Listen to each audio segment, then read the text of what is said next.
I can remember being in my 5th grade class, and we had just came back in from recess, and my teacher, Mrs. Suko, walked into the room and she just started crying, and my class was really confused, and she just cried at random times throughout the rest of the day, and we had no idea what had happened, but we knew something was wrong. I walked into the steer barn on the morning of the New Mexico State Fair to feed my animals for the day. I walked over to our neighbors where a small group of people had been gathered.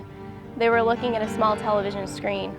On the screen showed the footage of the first tower being hit, 8:46 a.m.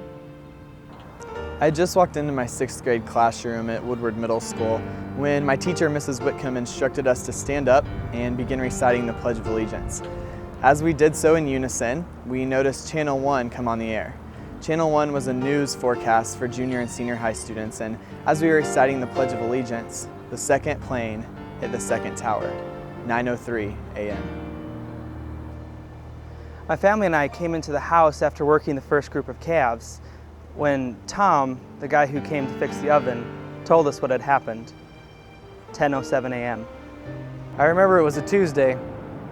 I was in 6th grade. My classmates and I were sitting in class, and our teacher announced to us that we needed to walk down to the library to watch the events of the day unfold on television. As we made our way to the library, we entered a small room with a TV set.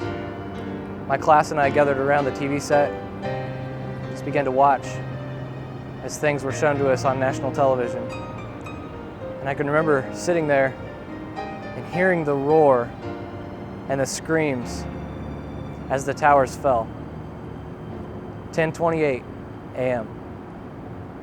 It was 11 o'clock, and I had been called to the office to take a call from my parents. They were headed to New York City to help with disaster relief efforts. 3 days later, they were at Ground Zero, feeding out 16,000 meals a day. On this particular day, America was changed forever. Before that day, American flags were present, but often went unnoticed. Our national anthem was reserved for only special occasions. We didn't always show our appreciation for the service of our troops. American patriotism lay in healthy repose until it was awakened and brought to the forefront on September 11th, 2001. An outburst of American spirit marks the day that patriotism was unleashed. People from all corners of the nation gathered to assist with disaster relief. Prayer vigils were held in honor of those who had lost their lives. Donations flooded in to aid those in need. People gave in different ways, but they gave whatever they could. A nation that is normally defined by its differences and diversity, united under one common similarity. This flag. This flag. This flag. This flag. This flag. The symbol of our nation, the American flag. 102 minutes is all it took to change America forever. Disaster, heartbreak, grief, anger, a feeling of defiance overtook Americans. But something else happened in those days after September 11th.